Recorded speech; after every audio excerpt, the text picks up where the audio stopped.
হিমন্ত বিশ্ব শর্মা আর রিপুন বরা আসামের দুইজন প্রাক্তন কংগ্রেস নেতা। কিন্তু রিপুন বরা বর্তমান আসামের তৃণমূল কংগ্রেসের প্রেসিডেন্ট। 2022 পর্যন্ত উনি ছিল আসামের কংগ্রেসের প্রেসিডেন্ট। 2021-এ উনি নিজের MLA সিটেও জিততে পারে নাই। আর তখন ওনার কাছে কংগ্রেস খুব খারাপ হয়ে যায়। পেট ঠিক না থাকলে মাছ মাংস সব খারাপ হয়ে যায়। হিমন্ত বিশ্ব শর্মা ছিল রিপুন বরার ছোট ভাইয়ের মতো। হিমন্ত কংগ্রেস ছাড়ে 2015 সনে। তখন থেকে সেই দোস্তি শত্রুতায় পরিণত হয়। হিমন্তর কাছে কংগ্রেস খারাপ হয়ে যায় যখন সোনিয়া গান্ধী তখনকার মুখ্যমন্ত্রী তরুণ গগৈকে সরিয়ে হিমন্তকে সিএম বানাতে অমান্তি হয়। কিন্তু হিমন্ত বিজেপিতে গিয়েও প্রথম 6 বছর সিএম হতে পারে নাই। সর্বানন্দ সোনোয়াল 5 বছর সিএম ছিল তরুণ গগৈর পরে। 2015 থেকে 2021 পর্যন্ত সিএম ছাড়াই ছিল হিমন্ত বিশ্ব শর্মা।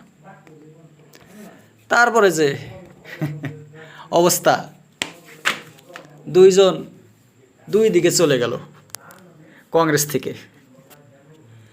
এখন তুমি কোথায়, আমি কোথায়, কেউ তো কারে দেখি না আগে, জানি না তুমি এমন করে সাইরা যাইবারে বন্ধু আগে, জানি না।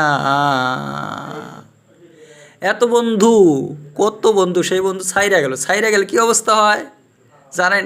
বন্ধু যদি না থাকে তো শত্রু হয়ে যাবে।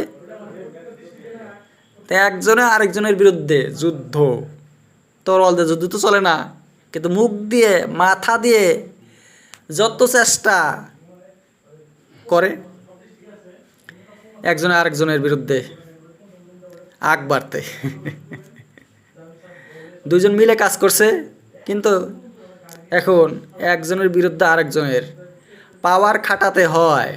কিন্তু হিমন্ত অনেক চালু লোক তো, উনি অনেক এগিয়ে গেছে, আগ বেড়ে গেছে, ছাড়িয়ে গেছে সবাইকে। আসামের হিমন্ত বিশ্ব শর্মা মোদির সাথে ঘনিষ্ঠ হয়ে পড়ছে। কংগ্রেস কিন্তু এখনও একটা সেকুলার পার্টি, কিন্তু সেই হিমন্ত 1 নম্বর কমিউনাল।